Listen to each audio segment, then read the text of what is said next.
So, listen to this. I've always felt like nicknames were like badges of honor for a footballer, and so, rightfully, the most honorable of all was given all kinds of names. The caveman, the shark, the bull, the wall, the gladiator, the lion heart, the captain of captains. But no matter what they called Carles Puyol, what they meant to say was that he was the bravest man in the sport and an absolutely relentless defender.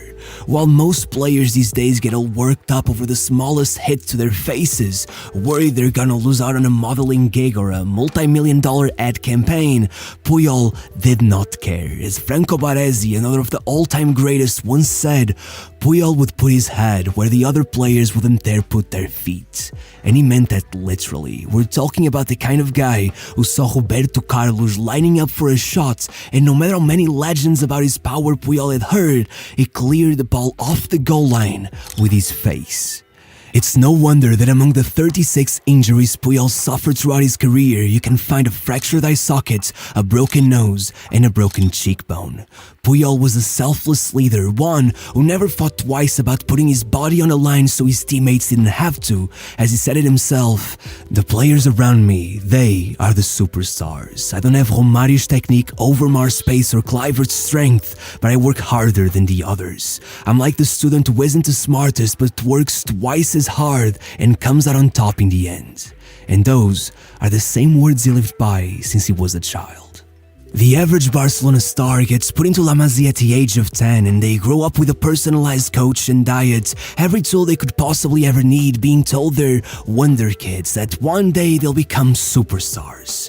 But Puyol's life was nothing like that. Up to the age of 17, he was just some kid playing for this minuscule club in the 3rd division of his regional league. He had tried playing on goal as a right-back, winger, and striker. He was good everywhere, but nothing seemed to be the perfect fit. And even if everyone at the club could tell he was a cut above, the one time a Barcelona scout happened to come by, he literally left at halftime, disappointed with the quality of the players available. Shortly after, a chance to go on trial at Zaragoza came, but he refused. Puyol had been hopelessly loyal since he was a child. His family even recalls the time when he shocked everyone by failing his school year on purpose, so he could stay behind with his best friend who was going to flunk regardless. Clearly, for someone like that, it was Barcelona or nothing. Puyol would likely prefer to end up working in a factory than having to put on another club's shirt, and it was only with 2 years of academy football left that Barcelona invited him to train at their academy. But just for one day. There were no promises. He knew most likely he'd never step foot in that again, and he admitted that he was preparing for that, but that's exactly where his father came in. The man was an absolute workaholic. Just the thought of his son turning out to be a quitter made him sick to his stomach. So that day, he told him, "If they send you back home because there were other players better than you, that isn't a problem. But if they send you back because someone else tried harder than you, you're no longer welcome in this house." At the end of the day, even if there were more talented kids, they just couldn't tell a boy who had been working so hard to go home and never come back. So instead, they kept telling him to come back tomorrow, over and over again. And about 30 days later, they finally caved in and let him join the academy for good. However, this was just the first step, because if once upon a time Barcelona had relied on their academy to build their squad, ever since the Bosman law had been employed by UEFA, they had gone a bit crazy in the transfer market, and by 97, there was only one academy player left in their starting 11. Meaning that, out of the 32 housemates Puyol led at La Masia that same year, only 3 would go on to become standout names at the club: Reina, Valdés, and Iniesta. But while the 3 took very straightforward and quick paths towards the limelight, Puyol wasn't so lucky. As much as everyone at the club seemed to have endeared themselves to him, it was clear that Puyol was not a stereotypical Barcelona player, never as subtle, never as refined. After years in the B team, the one-time first-team coach Louis van Gaal had ever paid him any attention was to mock his appearance, asking him if he didn't have enough money to pay for a haircut. And soon, with a Dutch manager seemingly only interested in buying one Dutch player after the other, even tried to ship Puyol out to Malaga, but again, the kid dug his heels into the ground and refused to move, believing that if another of his old housemates, Xavi Hernandez, had managed to make it onto the team, one day, so would he. And almost 1,500 days after leaving the academy, with Puyol now 22 years old and still playing as a right back, Michael Heiziger got injured, and once Van Gaal was forced to give Puyol his debut, he never let go. Less than a year later, with Barcelona's captain Luis Figo having left for Real Madrid, everyone in Catalonia wanted his head on a plate, so once the two clubs met for the first time since, they knew that if Figo scored, all hell would break loose. And the one tasked with stopping him was, of course, Puyol. This was his chance to become a fan favorite, and he took it. For 90 minutes he stayed within inches of him, breathing down his neck, as one newspaper put it. Even as Puyol went against one of the best in the planet, it felt like an equal fight, one he dominated without ever succumbing to the dark arts. And by the end, not only had he managed to protect Barcelona's honor, but he added his usual bit of class, escorting Figo off the pitch as the fans desperately tried to assault him. Add to this the fact that over summer at the Olympics, the Spanish under-23s conceded as many goals in the one match where he got benched as they did in every game he started, and once the next season began, he was already getting his debut for the national team. Suddenly, it really looked like Puyol had turned his luck around, but not only did he injure his knee only 5 days later, ending up in the operation room, but what they didn't know then was that just as Puyol made it back and began playing as a centre-back, taking the league's Young Player of the Year award straight out the gate, Barcelona went into their longest trophy drought since the 1930s, starting precisely as they made it into the first team and only ending 6 years later. Regardless, even then, as much as they struggled, Puyol kept making a name for himself with one iconic moment after the other, and by October 2002, with Victor Valdés beaten and Obiorat through on goal, Puyol saved his shot using his chest, with the ball hitting him precisely over the club's badge as the crowd at the Camp Nou gave him his first ever standing ovation, reminding me of that famous Tony Adams quote, "Play for the name on the front of the shirt and they will remember the name on the back." And by the end of the year, even if his time at the World Cup had been equally disappointing, Puyol had been named in the UEFA Team of the Year and earned himself a contract renewal that not only made La Masia's ugly duckling one of the most well-paid players in the squad, but set his release clause at 180 million euros. As with Barcelona down on their knees, all of Europe's top clubs were looking to sign him. In fact, Man United got close enough that even the eternally loyal Puyol admitted that there was a moment when I thought about going. Why deny it? Regardless, the next year, Laporta won the elections, Rijkaard took over as manager, Ronaldinho arrived, and still, Barcelona went trophyless again. In fact, it was only after Luis Enrique retired and the players voted Puyol as the team's new captain that they finally took back La Liga, and things were never the same again. As Ronaldinho used to say, it's me in front and Puyol at the back. In fact, just as the next season started, the two took part in yet another oddly memorable moment. Look, with Barcelona beating Mallorca 2-0, things started getting out of control and Sergio Ballesteros was shown the red card, but this time, when Puyol tried to calm the player down, he was met with a slap to the face. And here's where things got interesting. Not only did Puyol not hit him back or at least call out for the referee, but when Ronaldinho charged towards Ballesteros looking for revenge, he held him back. I think it's fair to say that this went beyond fair play. For a man nicknamed the Caveman, Puyol was one of the greatest gentlemen to ever play the game, but as much as he truly deserved every bit of good fortune that came his way, that year would be as devastating as it would be glorious.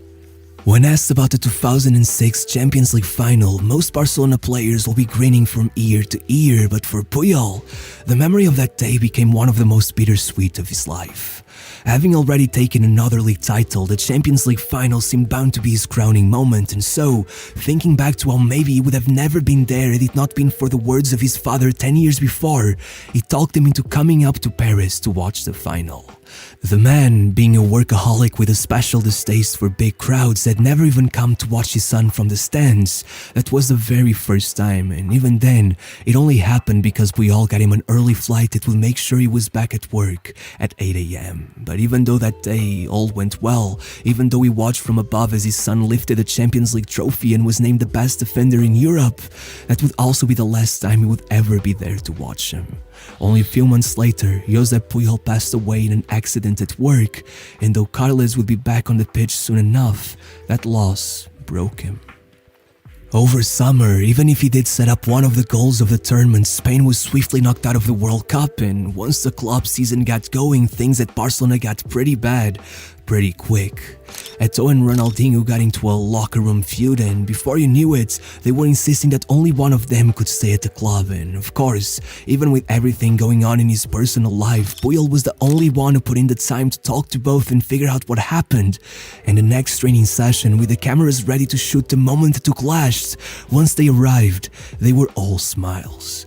Still, by the end of the season, not only had they wasted their lead allowing Real to take the title, but Puyol's knee gave out once again, forcing him to get a second surgery and leaving him in a cast, which drove him crazy.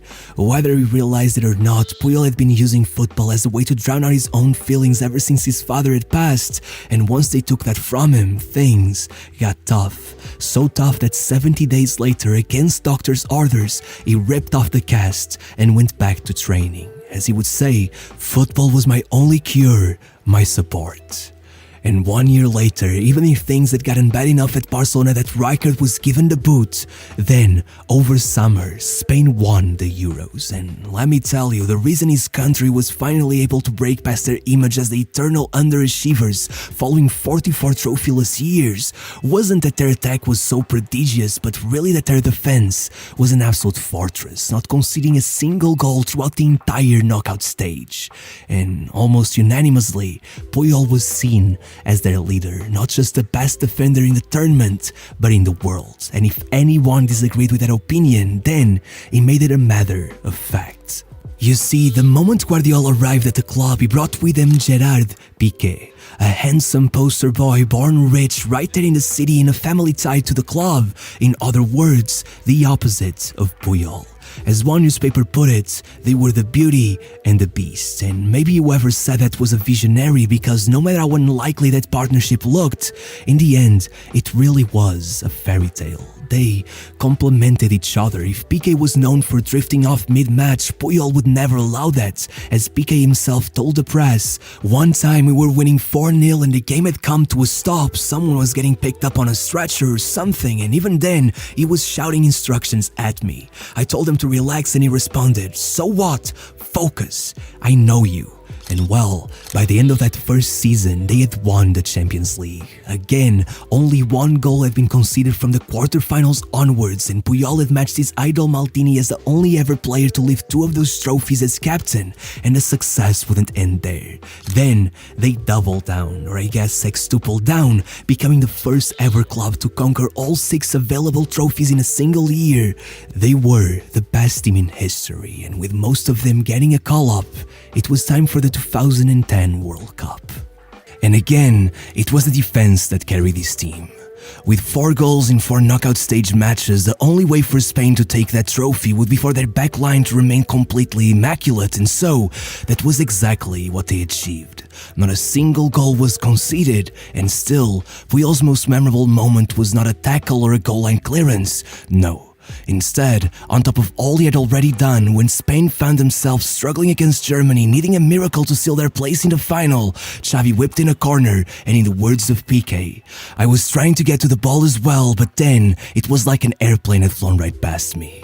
Puyol, the man who rarely scores, had scored maybe the most important goal in 44 years of Spanish history. And if for a second you thought that he got lucky to score such a big goal, well, not only can you see him planning the whole dead ball routine at halftime, but he had already pulled off that same goal a few months earlier at El Clasico. And ironically, if that time he had angered a lot of fans by kissing the Catalan flag on his armband during his celebration, now he had surely done enough to get the entire country back on his side, as even the Queen of Spain made sure to go down to the locker room to thank him, to which he iconically shook her hand while wearing nothing but a towel. Regardless, 4 days later, not only had Spain been named world champions, but by the end of the year, Puyol had placed 11th in the Ballon d'Or. But unfortunately, just as it was made official that he was the best defender on the planet, everything came crashing down. 12 days after the Ballon d'Or ceremony, Puyol blew out his knee for a 3rd time, being sidelined pretty much for the rest of the season. But still, even though he only got 2 minutes of playing time in the Champions League final, he still managed to leave his mark. You see, had Puyol just lifted the trophy, it would have been enough for him to overtake Maldini as the most successful captain of all time, but instead, it did something much greater. He handed off the armband to Abidal and let him lift the trophy in his place. Why?